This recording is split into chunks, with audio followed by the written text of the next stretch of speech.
గంగవరం మండలానికి సంబంధించి 1759 కొత్త పట్టాదారు పాసు పుస్తకాలు వచ్చినట్లు తహసీల్దార్ రేఖ తెలిపారు. ఈ సందర్భంగా ఆమె మాట్లాడుతూ మండలంలో 6 గ్రామాల్లో రీసర్వే పూర్తి కాగా 3 రెవెన్యూ గ్రామాలకు సంబంధించిన రాజముద్రతో కూడిన పాసు పుస్తకాలు వచ్చినట్లు పేర్కొన్నారు. రైతులు ఎవరూ కూడా ఎవరికీ ఎటువంటి నగదు చెల్లించాల్సిన అవసరం లేదన్నారు. కేవలం పాత పాసు పుస్తకాలు ఇచ్చి కొత్తవి తీసుకోవాలన్నారు. బ్యాంకుల్లో ఉన్న పుస్తకాలను వీఆర్ఓలే బ్యాంకుకు వెళ్ళి పాతవి తీసుకొని కొత్తవి అందిస్తారన్నారు.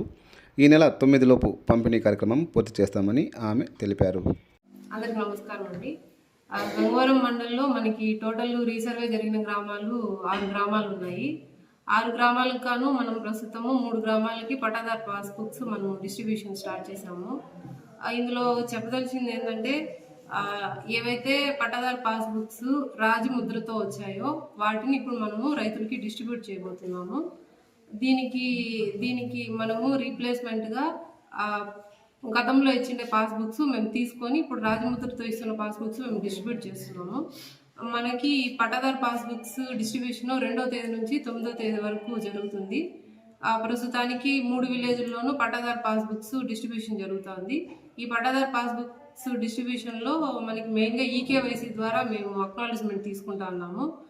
ప్రస్తుతానికి మనకి టోటల్గా 1759 పట్టాదారు పాస్బుక్స్ రెడీగా ఉన్నాయి డిస్ట్రిబ్యూషన్ చేయడానికి. ఈ మొత్తం ప్రక్రియ మేము 9వ తేదీ లోపల మేము కంప్లీట్ చేసుకోవాలా. దీనిలో ఏమైనా తప్పులు ఏమైనా దొల్లుంటే సర్క్యులర్ మెమో ఇచ్చున్నారు సిసిఎల్ఏ వారు. మేము దాని ప్రకారం రెక్టిఫికేషన్స్ చేస్తాం. సార్ మీకు ఏదైనా అమౌంట్ ఏమన్నా రైతుల దగ్గర నుంచి ఏం లేదు, మనం ఏ అమౌంట్ ఇవ్వాల్సిన అవసరం లేదు. రైతులకు కూడా మేము గ్రామ సభ పెట్టి అవేర్నెస్ కల్పించాము. ఓన్లీ మేము కోరుకుంటా ఉన్నది ఏంటంటే గతంలో ఇచ్చిండే పాస్బుక్స్ ఏవైతే ఉన్నాయో అవి ఇచ్చి ఈ రాజముద్రతో ఉన్న పాస్బుక్స్ మేము రీప్లేస్ చేస్తున్నాము. మేడం, ఇప్పుడు కొంతమంది రైతులు బ్యాంకుల్లో పెట్టేసి లోన్స్ ఇట్లా తీసుకుంటారు, క్రాప్ లోన్స్, వాళ్ళ పరిస్థితి ఏమైనా? అలాంటి కేసెస్కి మేమే బ్యాంక్ వద్దకి వీఆర్ఓని పంపించి ఈ బుక్ని రీప్లేస్ చేసుకుని ఆ బుక్ని మేము వెనక్కి తీసుకుంటాం. ఒకవేళ దీనిపైన ఎవరైనా డబ్బులు రైతుల దగ్గర నుంచి వసూలు చేసి వాళ్ళపైన ఎలాంటి చర్యలు తీసుకుంటారు మేడం?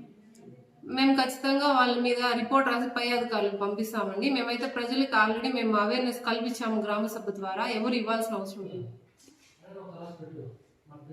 ఇప్పటిదాకా ఎన్ని మేడం డిస్ట్రిబ్యూట్ చేశారు? 3 విలేజెస్లో నిన్ననే స్టార్ట్ చేసామండి. 2వ తేదీ స్టార్ట్ చేసాము. డిస్ట్రిబ్యూషన్ జరుగుతుంది. ఈవినింగ్కి అప్డేట్ అవుతుంది.